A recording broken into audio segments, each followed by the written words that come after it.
name is Brandon Boyd. I am the VP of Sales and Training for Elevate.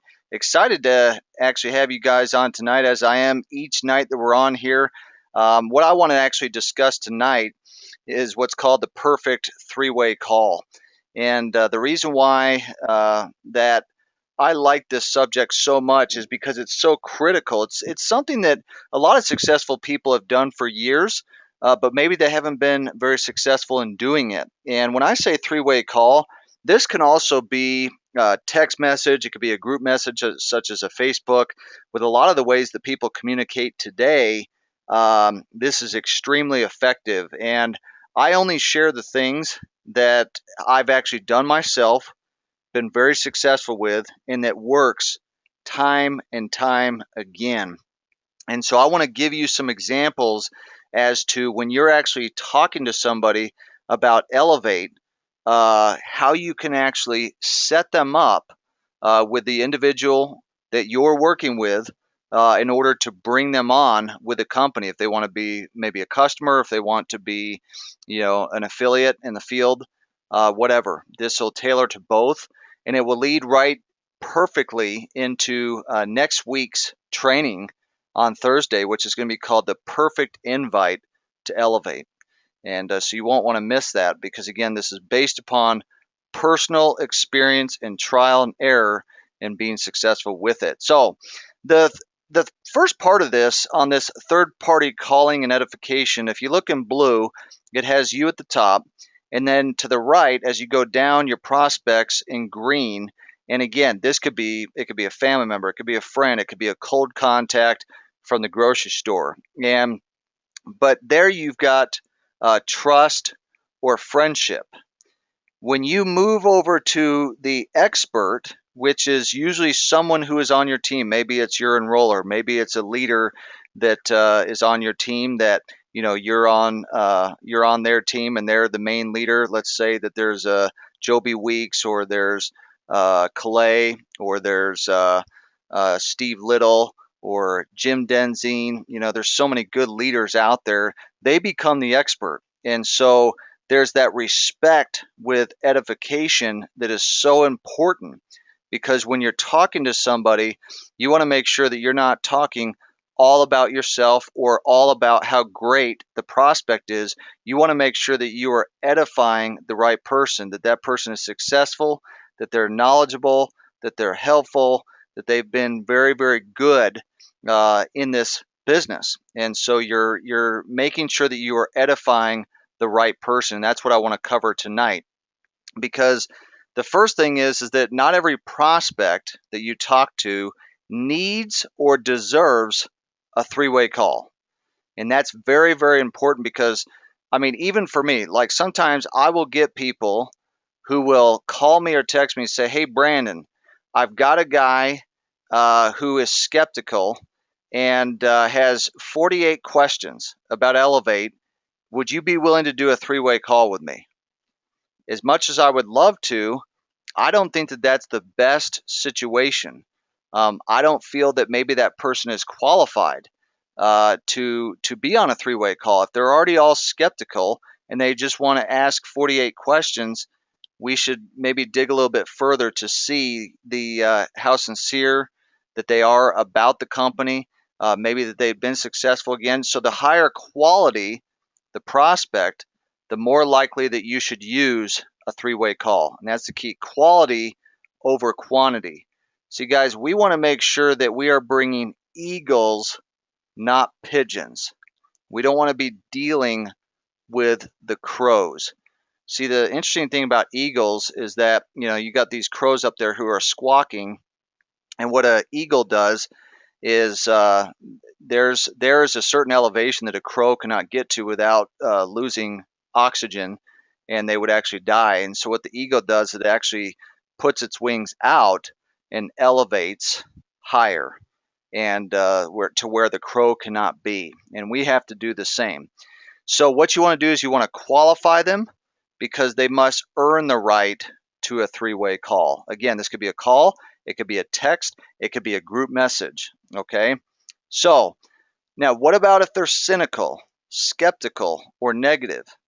Like I just mentioned, If they are cynical, skeptical, and negative, the answer is no. Don't do a three-way call, because that individual is typically going to waste the time of your leader, probably waste your time, and at the end of the day, make you even maybe feel bad about your business and what you're doing. Okay. Now, you got to spend time edifying the sponsor, not the prospect. Sometimes, like I've actually been on the phone with people who, I mean, they may even be on this phone call, but I've actually been on the phone, and for 10 minutes, the leader in the field has this prospect on the phone with me. And for 10 minutes, they're telling me how great this person is, how they're a second grade teacher, how they don't like direct sales. They don't even like any type of sales. They're not really that interested in solar, but they've got a ton of questions. They haven't even watched a video.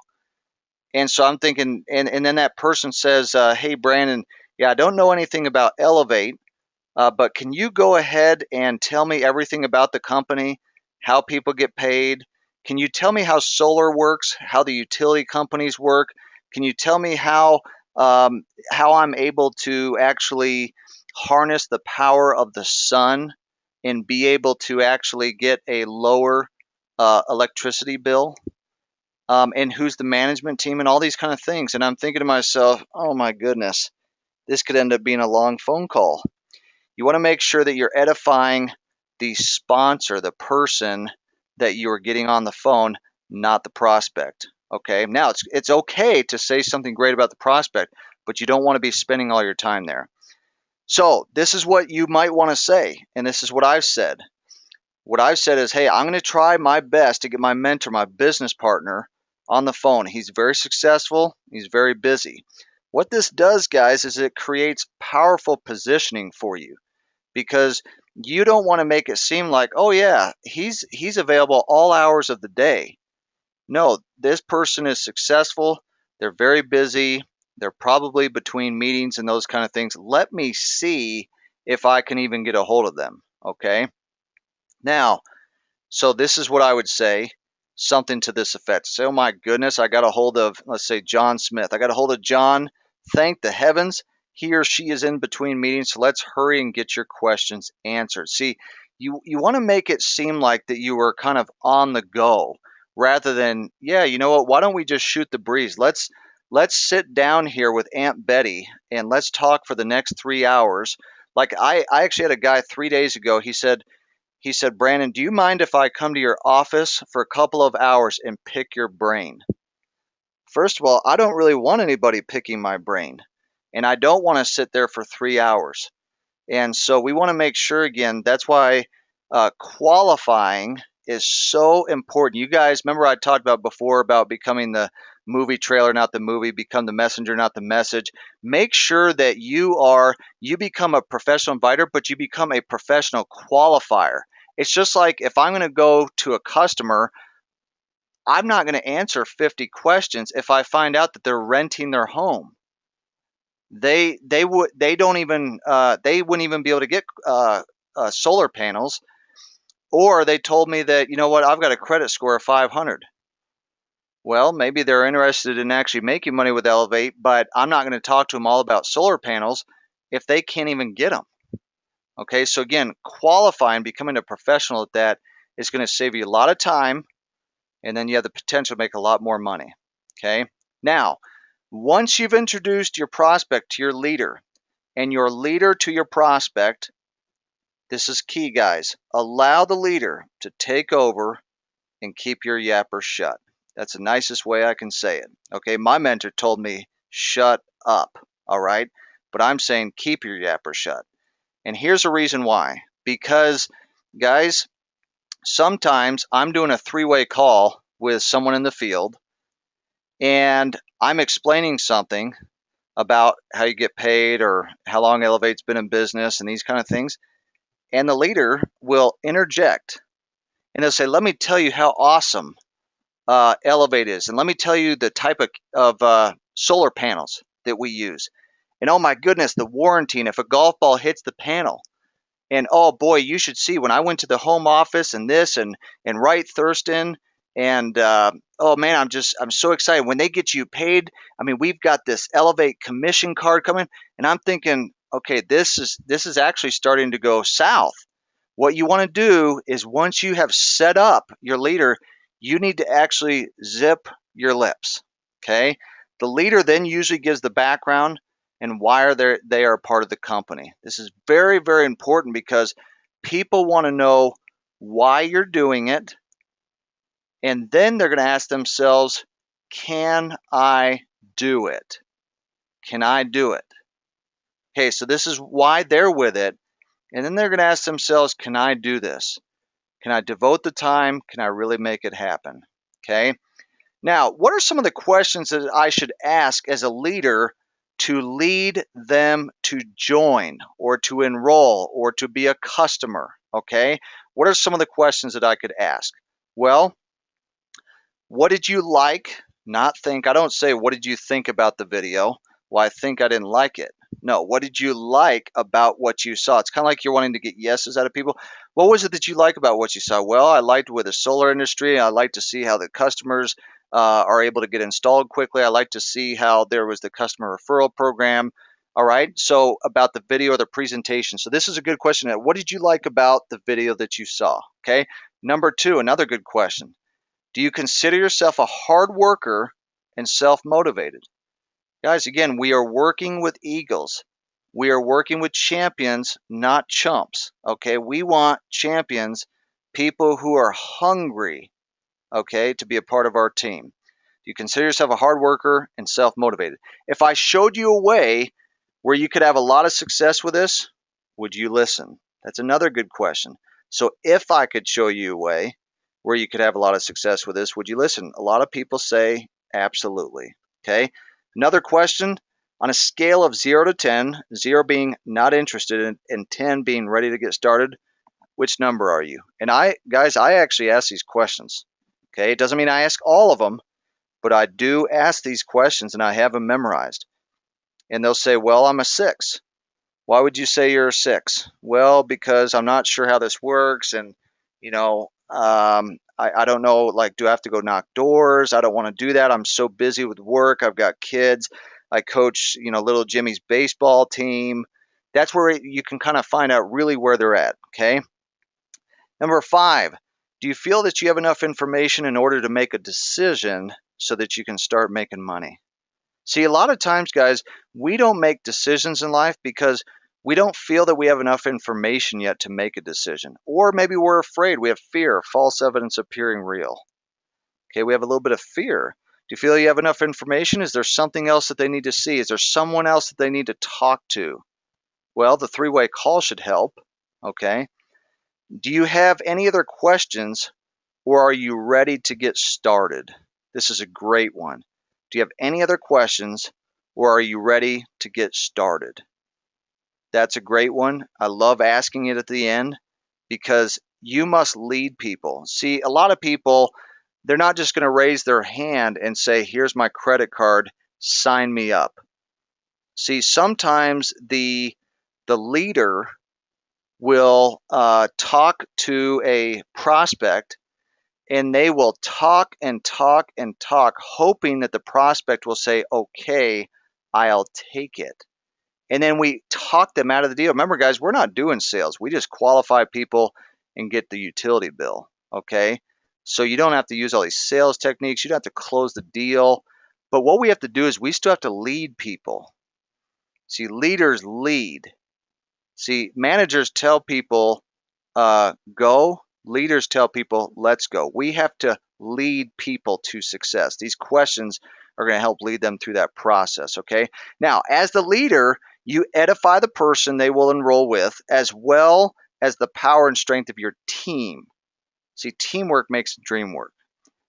The team that they'll be working with. Let them know that you become business partners and that you will plug them into everything they need to be successful so that they can feel at peace. See, people want to be a part of something, whether it's a church, whether it's Alcoholics Anonymous, whether it's a Facebook group, whether it's a network marketing company or something that people want to feel that they are a part of something. And so they get involved with people. Okay, so this is really important to let them know that they're becoming like part of a family and that you are going to be there yourself and with the team and with that leader. They're going to get the support that they need and the tools and system in place to actually have success, guys. Guys, this message is very important. I'm telling you, as you can learn how to master this, I think that some of you are probably not using it enough. You're thinking, you know what? I can do this on my own. You're right. You can do it on your own and you won't make very much money. I was able to be successful at 19 years old in direct sales because of this very thing. I became a master at getting people to my leader, my mentor. I said, you know what? I don't know all the ins and outs about it. I am excited, but I've got a guy that I'm working with who's extremely successful, and I'd love to be able to sit down and have you actually talk with him. When is the best time that you're available? And that's what I would do. I'm working on something big. I thought of you. When can I get 20 minutes of your life? I'm working on something big, and I thought of you. When can I get 20 minutes of your life? Guys, you become a pro at this very thing right here, the perfect three-way call or three-way message. And it leads right into what I'm going to share with you guys next Thursday, and that is the perfect invite to elevate. How do I approach someone on Facebook? How do I approach a family member, a coworker, a friend? How do I answer concerns, objections, rejections? How do I talk to someone that's at the car wash where we're just shooting the breeze? How do I introduce this?